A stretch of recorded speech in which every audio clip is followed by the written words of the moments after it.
Coming up on this week's edition of NCBA's Cattlemen to Cattlemen.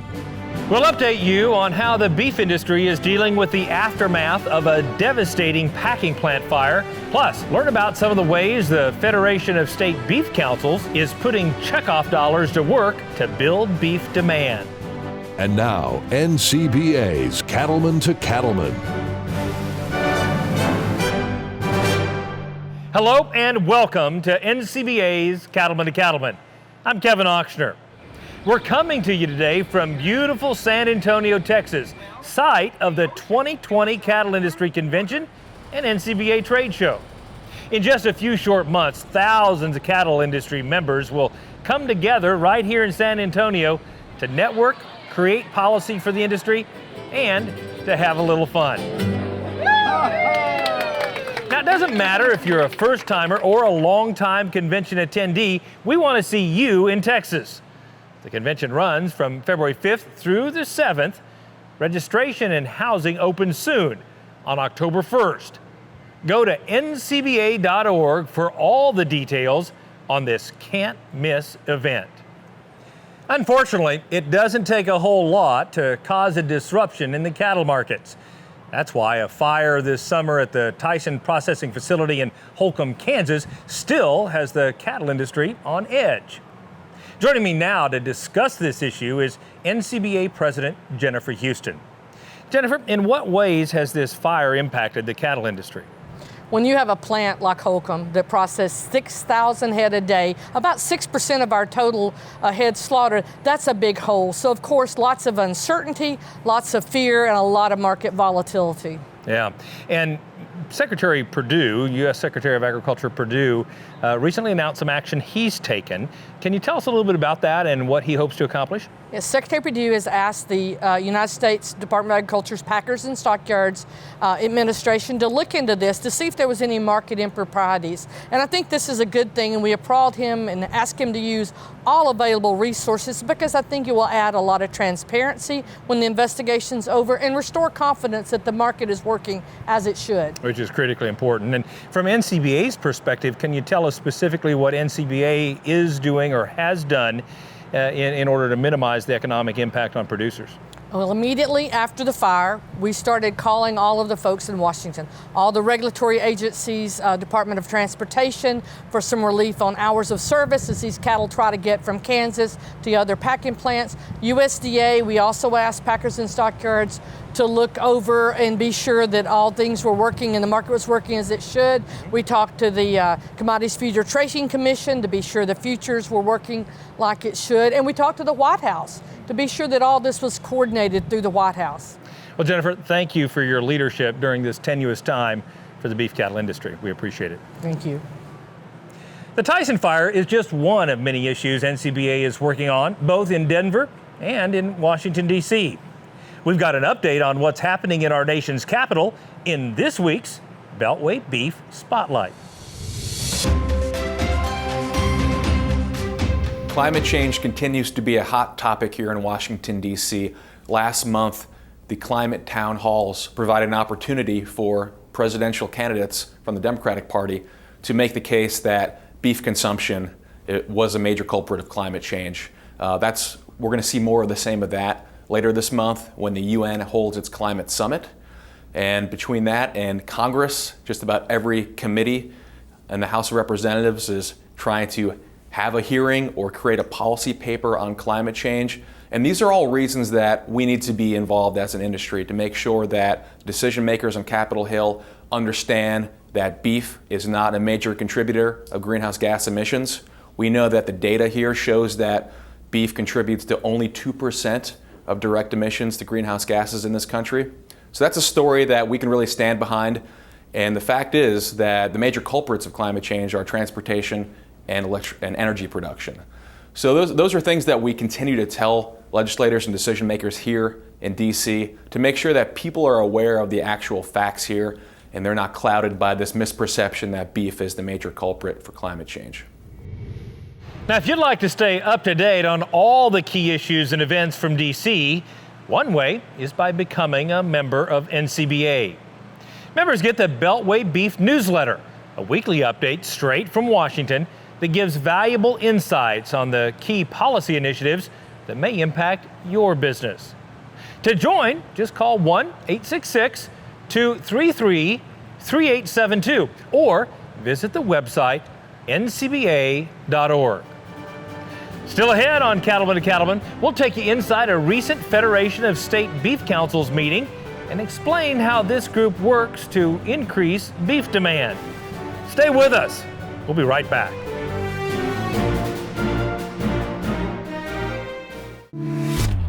Are you ready to take your cattle genetics to the next level? Then you need to connect with Next Gen Cattle Company, offering outstanding Charolais and Beefmaster bulls and females that will work for you. We want to create a superior genetic cow and bull crop, cows that will produce for 14 years, bulls that'll stand up under any environment. The bull buyers, the commercial guys love the aspect that these cattle are raised on tough ground. They're going to go perform. With integrity, passion, and vision, the Next Gen team delivers top quality seed stock and offers a premium calf buyback program. Our buyback program, we provide a $10 head premium above the current market price in your area. We'll take an average of 3 local sale barns and give you a $10 head premium above that average. Don't miss the second annual Flint Hills Classic Bull Sale on September 28th at Next Gen Cattle Company, featuring 150 Beefmaster and Charolais bulls. Find out more at the website nextgencattle.com. It started with a man, a plot of land, and a few head of cattle. That man, your great-grandfather. You've got his name and his legacy, too. It's what you fight to live up to and work to leave behind. With innovation, integrity, and passion that runs as deep as yours, we'll be there. For your operation, for your future, for you. This is why Merck Animal Health works.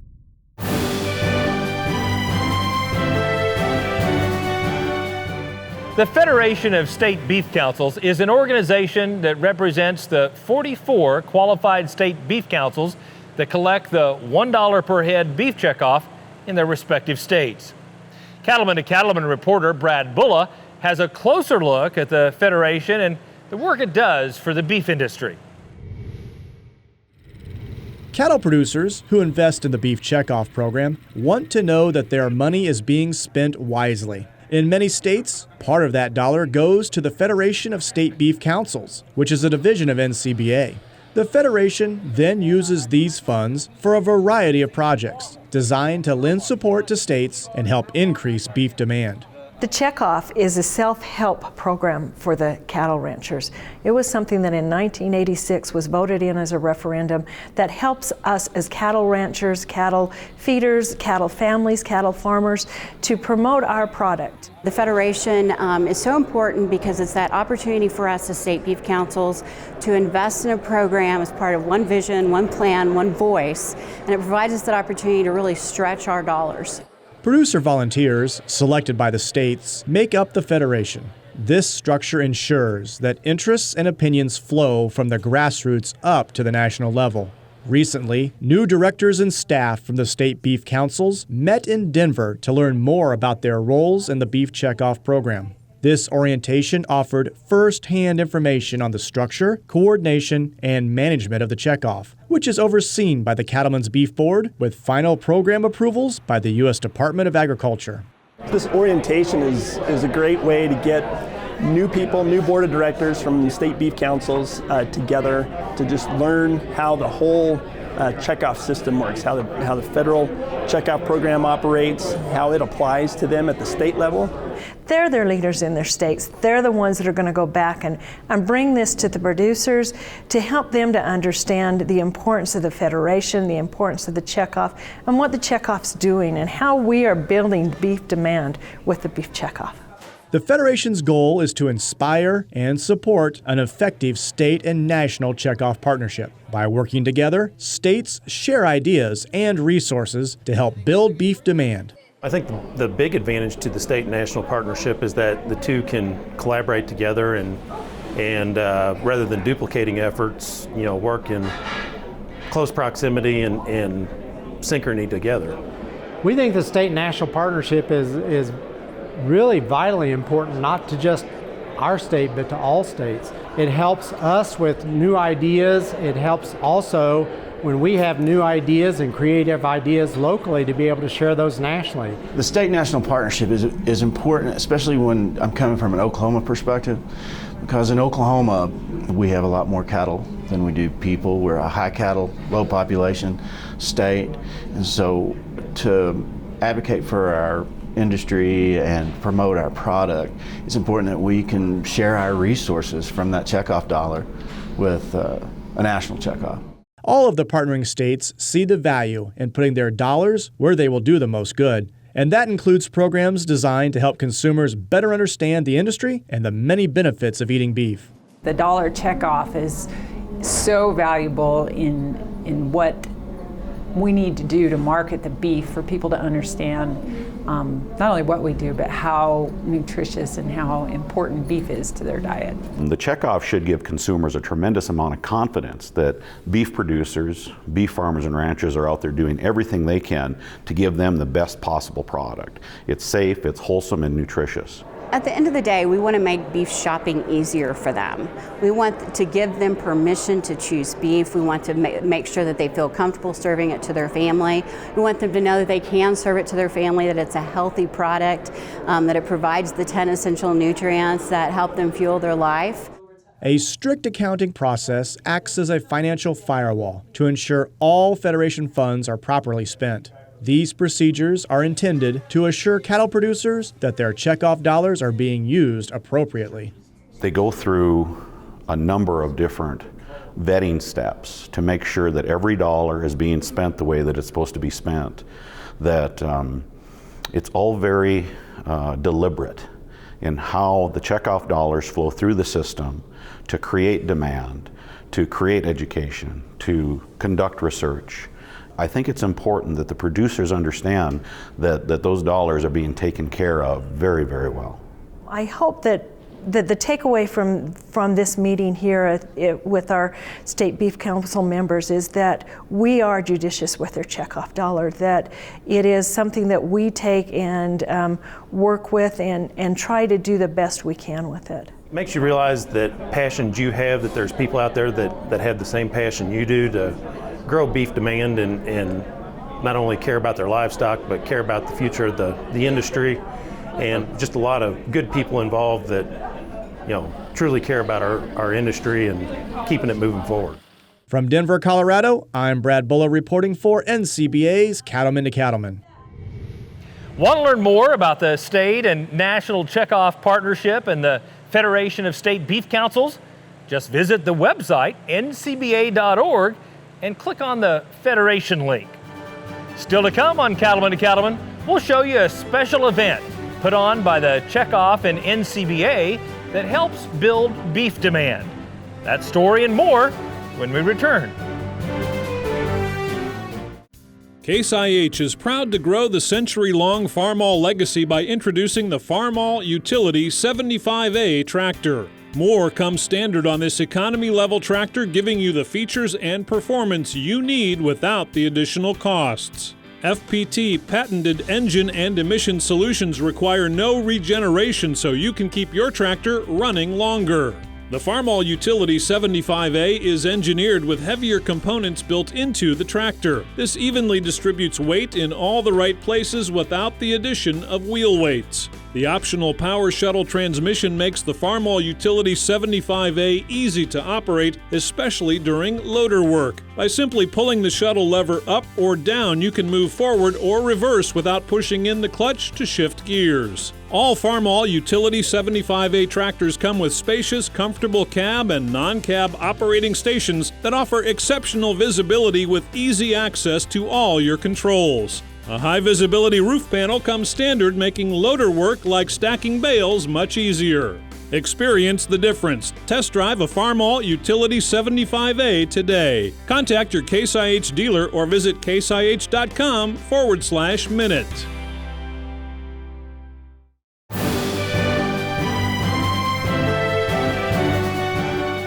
Recently, NCBA's Federation of State Beef Councils partnered with the Kentucky Beef Council to host a Beef It's What's for Dinner pop-up event. The event, funded with a state portion of beef checkoff dollars, celebrated beef while bringing together food influencers from all around the country. And as Brian Baxter reports, this event truly provided a connection between farm and fork. Kentucky farm country was the setting, and renowned chef Joshua Moore of Volare Restaurant was the host for a Beef It's What's for Dinner pop-up event that brought together food influencers from around the country. We know that consumers get their information from a lot of different sources, and one of those trusted sources is food influencers. So we know it's really important to work with food influencers and build relationships with them.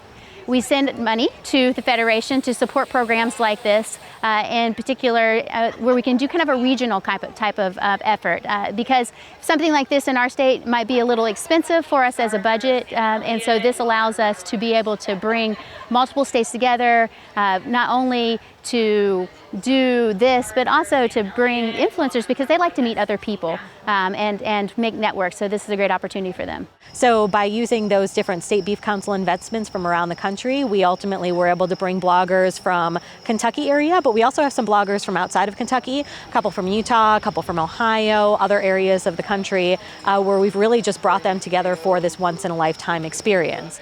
Before dinner, there was an opportunity for the bloggers and food influencers to gather and learn about the long bourbon heritage in Kentucky.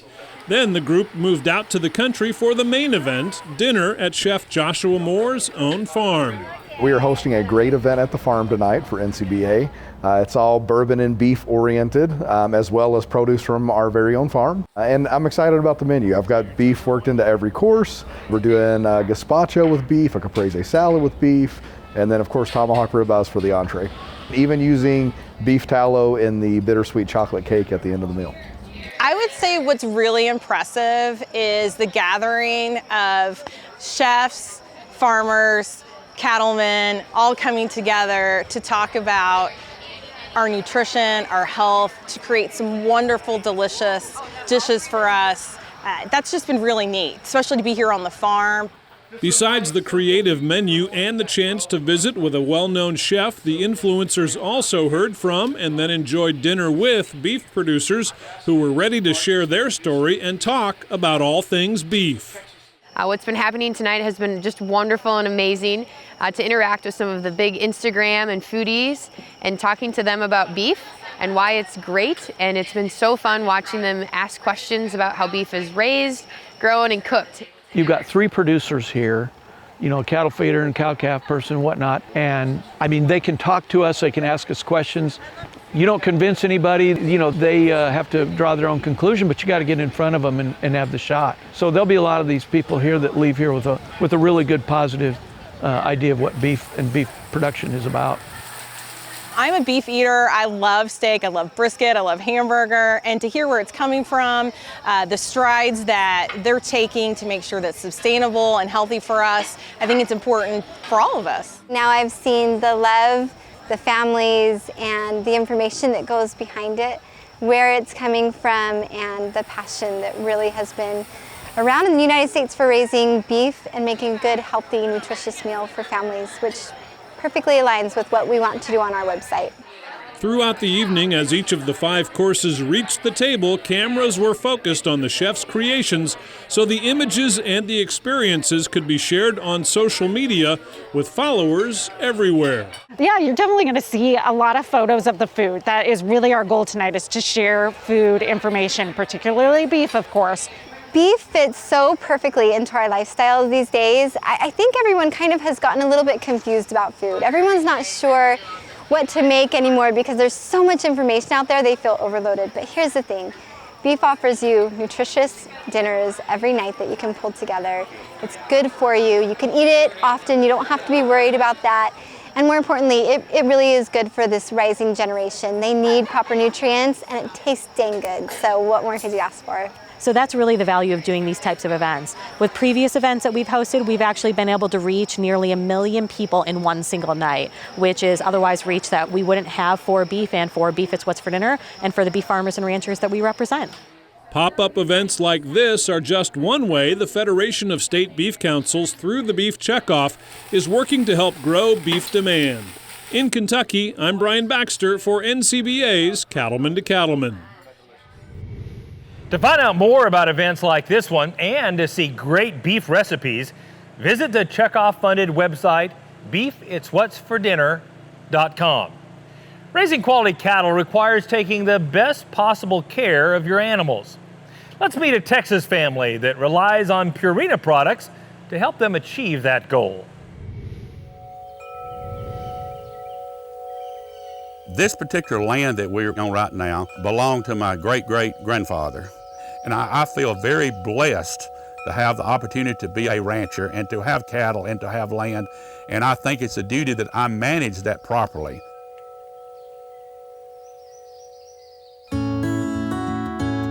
White Oak Ranch is pretty much just a cow-calf operation. We raise horses here on the ranch, break them, start them, use them on the ranch. Brantley, my son, goes with me every day, summer break. I'm a very family-oriented person. I love to see children look at the horse and look at the cattle and just see what's going on because they're our future. I want the ranch to be family-friendly, but also we hope to make money out of it, so you have to look at everything that's available to you and try to make everything work the best you can. Naturally, I want to raise the best cattle, the best horses, and feed is a big part of that. Everything that we do is tied to nutrition, so if we can get a good product that does what we need it to do, that's what we're after. I've always worked with cows since I graduated high school. I learned that Purina was real consistent. I've been working with White Oak Ranch for several years now. We never made any big changes quick. It was always gradual to make sure that they worked and everything. And before they were feeding, hand feeding a lot of cattle, and we implemented the AccuRation high-fat liquid. I had used a number of different feeds over the years, never set on any particular thing. Dustin had experience with using the feed. He knew what results we would get from this feed, and so we started using those feeds. We liked what was happening with them, so Doug developed a program. It's a good feeling to be able to help a customer see improvements in their operation. Texas environment's very challenging. It gets really hot, humid, and dry, and your forages during the summer will basically go down to 5% protein or less. It's just basically a roughish type of product there at that time. It doesn't provide much value. So that's why the AccuRation high-fat liquid works very well when we feed it all year round here in East Texas. Our grass goes through different stages throughout the year. So I keep the liquid feed 3210 out, and we're feeding a wind and rain 7.5 without the fly control. Keep it out year round also. And when the grass changes in the dry part of the summer and it gets really hot, you know, if they need it, they go get it. If they don't need it, they just walk by it, keep grazing. I like the idea of being able to put it out, keep it out year round. When you cake them, I mean, you have competition. The weaker cows get pushed back and seem like the weaker and weaker they get, you know. The liquid feed they can go by, and when they don't have any competition, they can step up and get what they want and drift off and do what they need to do. I had been a part of people that fed the old style of liquid feed, and it was kind of inconsistent to us. The new liquid feed, we don't seem to have as much breakdown in the tanks. It stays palatable. The cows will continue to eat it all summer long, even if it sits there for a little while. And before, if it sat there very long, I mean, you'd almost have to pump it out and remix it so they'd eat it. It's less work now. It's easier to manage.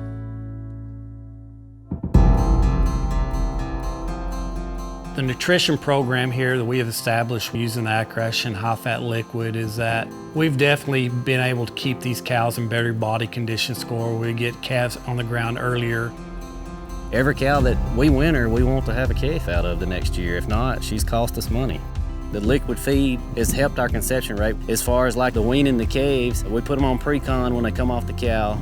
Pre-con seems to be a really good starter feed. They go to it pretty quick. We can back it in on our fences in the weaning trap. First day that afternoon, I can go by and there'll be some nosing through the feed already.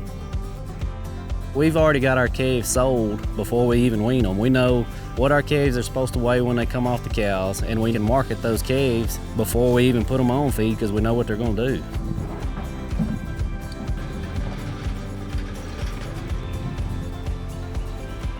One thing that's unique to the White Oak Ranch, especially in East Texas, is they do raise their own horses here, so horses are used on this place every day. And you know, on the hand-feeding program that they were on, they had less time to ride those horses because they were hand feeding those cows, taking care of them. Going to the year-round Accuracy high-fat liquid program, it's enabled them to spend more time with their horses. Everything we do around here, we use our horses. The landscape here, we've got so much paper company, timber company, all our lease pastures have woods and stuff. I mean, if we was driving a truck across a pasture checking cows every day, you're gonna beat the front end out and tear stuff up, and we might as well salvage that time and put some value in something else. My kids can go with me, they grow up around me, kind of instill some of the values that I think are important. I wanna teach them how to work and how to do a job and finish it. It's good to get to spend that much time with them. We get to bond, and you know, I hope that they'll have some memories that they'll look back on, and anything that I get to do with my family out on the ranch, I mean, I don't know what could be better. The good folks at Purina offer a wide range of products designed to help your cattle achieve greatness at every stage of life. You can see for yourself at the website purinamills.com/cattle. Still to come, we'll tell you about a Kansas seed stock operation that is working to supply its customers with the best genetics. Stay with us. We'll be right back. All across the nation, ranchers are feeling the crippling effects of respiratory challenges in more than 1 in 5 of their weaned calves. There's no end in sight to this devastating epidemic. But help is on the way. Purina starter feeds. Now with RX3 immune support technology, it boosts calves' natural defenses, priming their immune systems from the start. Join the fight and talk to your Purina rep to learn more. Now a BQA tip from the Beef Quality Assurance Program. It's really important for cattle producers to assess their cattle handling, and National BQA has a tool to do that. No matter if you're a feedlot or a cow-calf producer, they have a National BQA assessment manual that helps you identify some handling issues that you may have when processing cattle through a chute. So if you can process at least 100 head and mark every time an animal slips when they come out of the chute, if they vocalize in the chute before a procedure, if they run when they exit the chute, use an electric prod on cattle, all of those situations indicate that we have some area and room for improvement when we're handling cattle during processing. So BQA's assessment guide helps you go through and look for those components that you would like to mark down when you're processing cattle to make sure that you can make improvements where necessary or continue doing good work where you see that things are going extremely well. Find out more about beef quality assurance at bqa.org.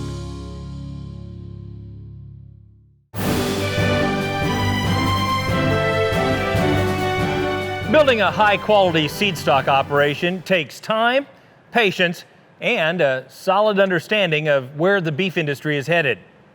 Cattlemen to Cattlemen reporter Matt Fleck introduces us to a Kansas operation that's working to deliver high-performing genetics to its customers.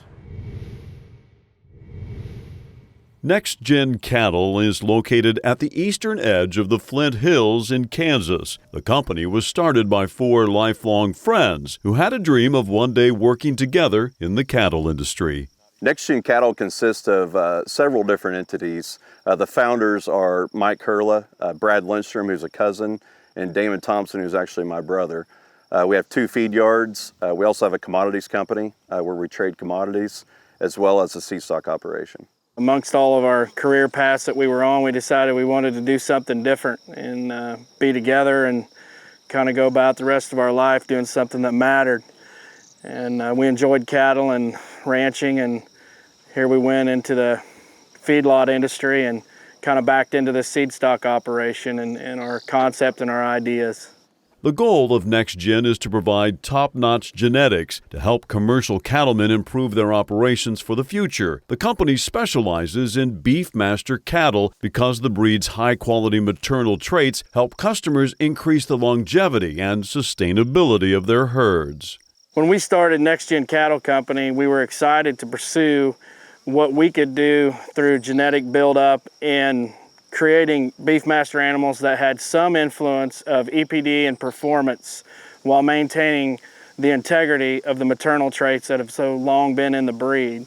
We've been able to step back and pick up genetics from a lot of elite operations around the country. So instead of having a foundation herd that's been around for a long time, we've been able to kind of go around the country and pick and choose different aspects of people's herds that we like here and there, and put together what we feel like is a really special herd surrounded around performance. As NextGen looked for a crossbreeding option, they decided Charolais was the best choice thanks to the breed's terminal traits. We think there's a perfect combination between the terminal side with the Charolais and the maternal side with the Beefmasters. We've been around a lot of big ranches that utilize the Charolais coming back on top of the maternal cross, and we've seen some amazing calves and also fed out some really good cattle with that cross at our feed yards and had tremendous success. Us being from the feedlot background and understanding the benefits of the terminal traits puts things in perspective here on the ranch when you're trying to breed and breed efficiently and build operations that last a long time. The importance of heterosis to the maternal side as well as the terminal side. Heterosis is probably the biggest influence in why we chose Beefmasters and Charolais as our foundation. In fact, NextGen is so confident in their genetics, they've established a calf buyback program for anyone who purchases one of their bulls. We will buy back any calf crop sired by our bulls that you buy at our sale, heifers or steers. We'll take an average of 3 local sale barns and give you a $10 a head per premium above that average. We'll buy them off your ranch, we'll buy them through the sale barn. We buy a lot of cattle on superior livestock, so whichever way works best for you. One of the big challenges we hear from a lot of people across the country is I just struggle getting a good value out of my calf crop, and this gives them confidence that they don't have to worry about when it comes to selling their calf crop. They get a call NextGen and we'll come work with them on how they get them sold. Our guarantee to buy those calves back is a staple that we believe in our genetics, we believe in what we're doing, and we believe in what they're doing. And if they'll trust in us, we're going to stand by them and have a product that everybody will be happy about in the end. NextGen's been great to us buying bulls this year. I've been across the ranch with them in the Rangers looking at cows, and before we bought any bulls, we spent an afternoon over here looking at cows and heifers, and it made a believer in me. At the end of the day, the founders of NextGen Cattle Company are confident their genetics have the power, phenotype, and balance to perform anywhere in the United States. We want to create a superior genetic cow and bull crop that can exist in the manner of sustainability. Cows that will produce for 14 years, bulls that'll stand up under any environment. So we have customers that come from every different geography that the United States has to offer. We're proud of what we're doing. We're excited. We're very passionate about it. At the end of the day, if we can have an impact on a commercial cattleman, whether he's got 20 cows or 20,000 cows, it'll make us feel good and at least let us know that we're moving in the right direction. Reporting from Paxico, Kansas, I'm Matt Fleck for NCBA's Cattlemen to Cattlemen. NextGen's Flint Hills Classic Bull Sale is on Saturday, September 28th. They'll be selling 150 Beefmaster and Charolais bulls, plus an elite offering of commercial Beefmaster influenced females. Go to nextgencattle.com for all the details. When we come back, we'll talk about growth implants and the positive impact they can have on your operation. Stay with us. We'll be right back. Now a BQA tip from the Beef Quality Assurance Program.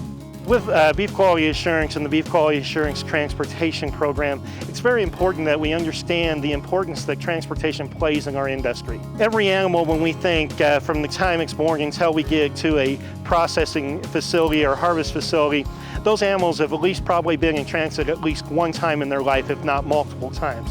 And so that stress plays a big part on how these animals react and perform no matter what stage they're in. And so if we can work with our transporters to understand the importance of how they operate and how they manage their trucks, biosecurity, think about those times of year where we have weather extremes, whether it be heat or cold, and how they can manage that to implement different practices to eliminate those additional risks is so important to us in the industry. They are a major part of what we do, and so we have to keep encouraging you to keep managing those pieces and understanding the stress while in transit and try to mitigate whatever we can to eliminate any risk. Find out more about beef quality assurance at bqa.org.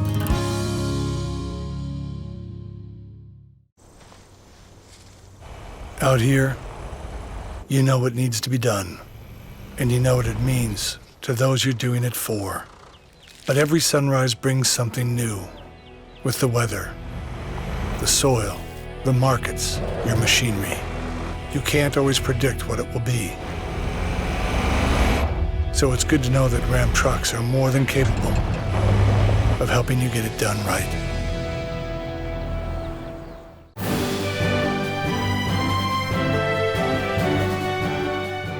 Striving for continuous improvement is one of the keys to success in the cattle business. Those producers looking to maximize profits are always searching for new techniques and technologies that can make cattle grow faster with fewer inputs. Growth implants have a long history of use within the cattle industry, but Brian Baxter reports there are some new options for producers to consider. No matter what part of the country they're located in, one of the common goals for all stocker producers is to efficiently add gain to their cattle throughout the entire grazing season. And one of the key ways to get the most pounds of gain from their available forage is by using a growth implant. Implants are important to beef producers just from a sheer production standpoint. Ultimately, producers are selling pounds of beef, whether they're selling a weaned calf or whether they're selling a stocker calf directly to a feedlot. They get paid on pounds. And so implants date back to the 1950s. They've definitely evolved over time and new products available, but ultimately an implant tells the muscle cell grow larger. And when the muscles grow larger on these animals, they're able to sell more total pounds, which adds up to more dollars in their pocket. As a nutritionist for Zoetis, Dr. Brian Bernhard spends a lot of time looking at calves and talking with cattle producers. His aim is to help producers make the best use of production tools like growth implants. Well, you just think about the competitive landscape of agriculture in general, and specifically, the cattle business. It's ultra competitive, operating on very small margins. So anything we can do to, help find a dollar here or a dollar there ultimately helps their profitability and helps their sustainability in the business. So Zoetis is a company that is continually trying to innovate, come up with new technologies, come up with new products to improve animal health, to improve production of animals. And so one of those newer technologies is an implant technology that's called Synovex One Grass. And really the uniqueness of this product versus other implants that are available on the market is that it's a long-acting implant. And so it has a label to last up to 200 days. Dr. Bernhard says the longer duration is a result of the unique way the Synovex One Grass implant is designed. So the unique part about Synovex One Grass is this patented coating technology that it has around it. So imagine you have a traditional implant pellet, and it's coated with a physical barrier. I like to explain it, it's like you wrap the implant pellet with a thin sponge. Sponges are porous in nature, so when you put this implant into the animal's ear, it's a higher dose product, but when you put it in there on day one, it actually gets a controlled release. So instead of getting an immediate release of a high dose of hormone and then a reduction over time, you actually get more of a consistent release over that 200-day period. To continue building knowledge about the longer duration growth implants, Zoetis conducted a trial to see how these growth implants performed with stocker cattle in a grazing situation. Recently, Zoetis conducted a new trial with Synovex One Grass just to try to better understand how it can be used for producers. And so we did a study in Central California on the western coast with 518 steers. So in this study, we did have 3 treatments. So treatment number 1 would have been what we called our control, a non-implanted group, so they did not receive an implant. Treatment number 2, they would have been implanted with Revlar G, which is traditionally considered a more conventional or shorter duration implant. And then treatment number 3 would have been implanted with Synovex One Grass, which is the longer duration implant that we've been discussing today. After the cattle had grazed for 192 days, the results were quite impressive. Ultimately, implanting really pays. And so both of the treatments that received an implant had an average of over 50-pound weight advantage versus the cattle that did not receive an implant. So the value is really there for producers that are grazing cattle to utilize implants because that technology really has a large return on investment. When you look specifically to the 2 treatments that received either Revlar G or Synovex 1 grass, the cattle that were implanted with Synovex 1 grass had an average of an 11-pound weight advantage. In fact, Dr. Bernhard says multiple studies over the past few years have demonstrated the value of growth implants. It's part of our continuing investment in research with this product. Actually, in 2016, we conducted a study in Oklahoma, which we compared Synovex 1 grass to Encore and Revlar G. And in that study, we actually had an average of a 20-pound weight advantage with Synovex 1 grass versus the other treatments. Dr. Bernhard says the research is clear. If a producer may end up stretching out the number of days their cattle are grazing and growing, then a long-duration implant provides a real advantage. The length and time in which you're going to own the cattle definitely plays into what type of implant product you want to use. And I like to think about it more of days of ownership, not just days of grazing. Synovex 1 grass has been a great fit for stockers and backgrounders.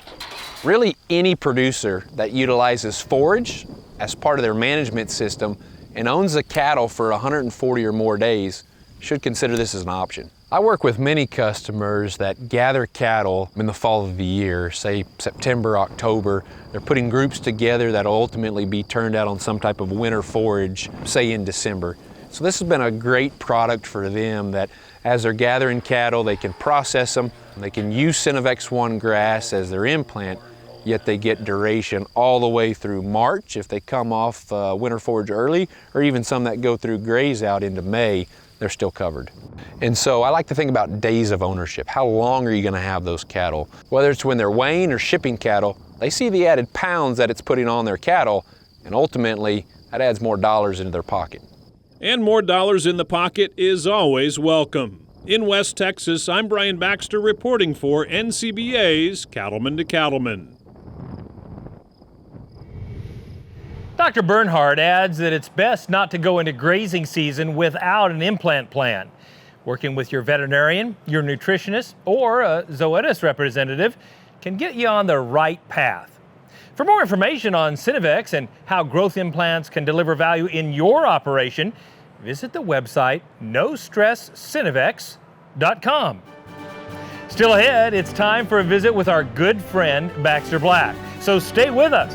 We'll be right back. When you're raising cattle, you might have to solve a dozen problems before you even get through your first cup of coffee. Still, one thing we don't ever have to worry about is implant performance. We use Synovex 1 grass. It's the only true 200-day trim-blown acetate implant for grazing steers and heifers. And you can actually drink this before it gets cold. Ooh, that'll put hair on your chest. What does it mean to be dependable? It means you do what you say you'll do time and time again. Because performance isn't optional, and your task is essential. For over 95 years, we have proven ourselves to be the most dependable choice. That's why the cattlemen of this great nation trust Ritchie to provide fresh water on demand. Ritchie, proud to be a partner to the American cattlemen since 1921. At Leachman Cattle, we're committed to building more profitable cattle. As a third-generation seed stock producer, our family has been in this business for over 80 years. Today, we have the best technology ever to build more profitable cattle. Our dollar profit index is a leader in the industry to help you balance all the traits that drive your bottom line. Give us a call or go to www.leachman to learn more. We know you're up before the dawn because the cattle rise before the sun. And you spend long hours in the saddle because the herd isn't always over the next rise. And you care for the land because you know it takes care of your family. And we know you do great work. And it's time to tell that story to the marketplace. IMI Global is here to help you do just that. A big part of the cowboy culture is the music that celebrates the West. The trail drives, the danger, and the romance of the life. All day I faced the barren waste. For hours he would ride on the range far and wide. We're up in the morning at breaking of day. The chuck wagon's ready, the flapjack's at play. What? Flapjacks at play? Are there signs posted on the perimeter of the chuck wagon warning, "Caution, flapjacks at play"? I have been known to write some goofy lines, but that one stops me in my tracks. Did the songwriter run out of time? Did nothing else wonderfully Western come to mind, like, "We're all on our way, I'm riding Old Bay"? Or if the writer insisted on sticking to the chuck wagon breakfast theme, "We're up in the morning at breaking of day. The chuck wagon's ready, the cook's a gourmet. French toast the entree, the wine's Bordelais. There's no sommelier, just ask for Jose." Maybe the songwriter was masking an underlying story, a subliminal message revealing a conflict between the foods, suggesting perhaps that the flapjacks were leaving all the hard work to the bacon and eggs. Why not say the oatmeal's at play? It just doesn't sound right. And gravy, the gravy's at play? Of course not! The gravy's at sea. It has its own boat. Although cornflakes does have a nice ring, but not flapjacks. Flapjacks are couch potatoes. They're not into sports. You'll never hear a broadcaster say, "The croissants have taken the field and the flapjacks are at play." So I must conclude that the songwriter deliberately wrote the nonsensical line to confuse folklorists and musicologists and the occasional cowboy poet and former large animal veterinarian. The poet's gone crazy and sure lost his way. He should stick to vet work. My dog needs a spay. This is Baxter Black from out there.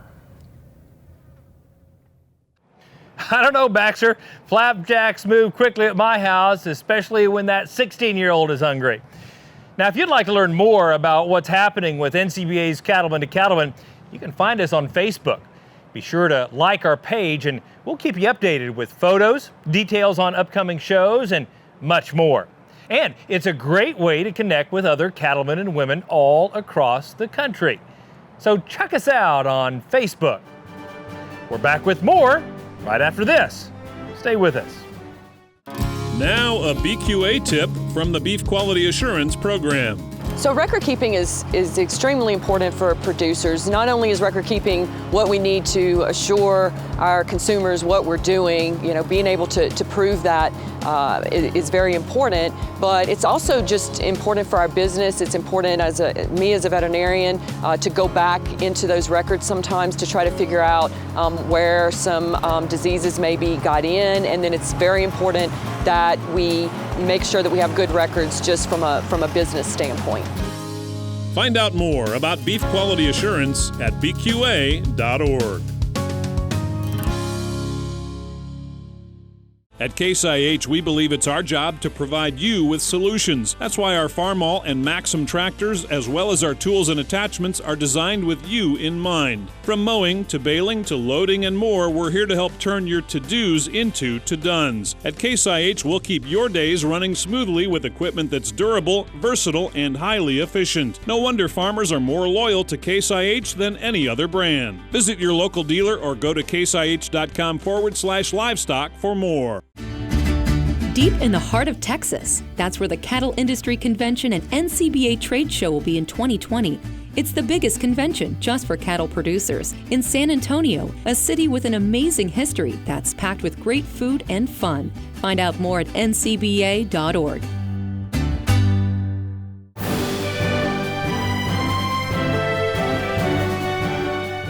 Today, we've seen a few examples of the ways the Federation of State Beef Councils, led by producers, is using checkoff dollars to fund activities that help build beef demand and tell the story of the beef industry.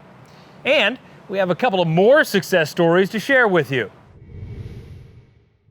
We created a new set of rancher videos this last year, and one of them was called Sustainability. And when this campaign is going across the nation, And when we looked at the numbers, we realized 723,000 of the 1.5 million times the video had been viewed. The leading markets were were New York and California, so that was great. That message of ranchers' commitment to, caring for the land and sustainability was there.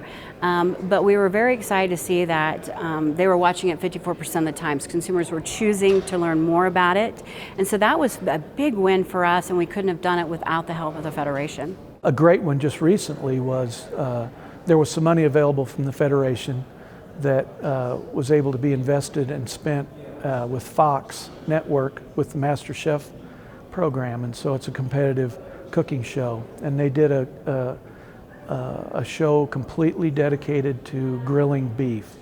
So they opened this grill and they got, I don't know, 5 or 6 whatever chefs, and here's this pile that looked to be like all prime beef, and it was beautiful. So that was a great way of getting out there that no state could have done by themselves, but together we could. Want to rewatch an episode of Cattlemen to Cattlemen or catch up on anything you've missed? Then visit YouTube and subscribe to the Cattlemen to Cattlemen page. Not only will you find the current week's show, you can also watch stories that highlight the many ways the Federation and the 44 state beef councils work to build beef demand. We've got a special episode coming your way next week. The Cattlemen to Cattlemen cameras were there as beef producers and the U.S. Meat Export Federation visited Japan. You'll get an exclusive behind-the-scenes look at our top trade partner and learn more about the importance of U.S. beef in the land of the rising sun. Well, that wraps up this edition of NCBA's Cattlemen to Cattlemen. Thanks so much for spending time with us. We'll see you again next week right here on RFD TV.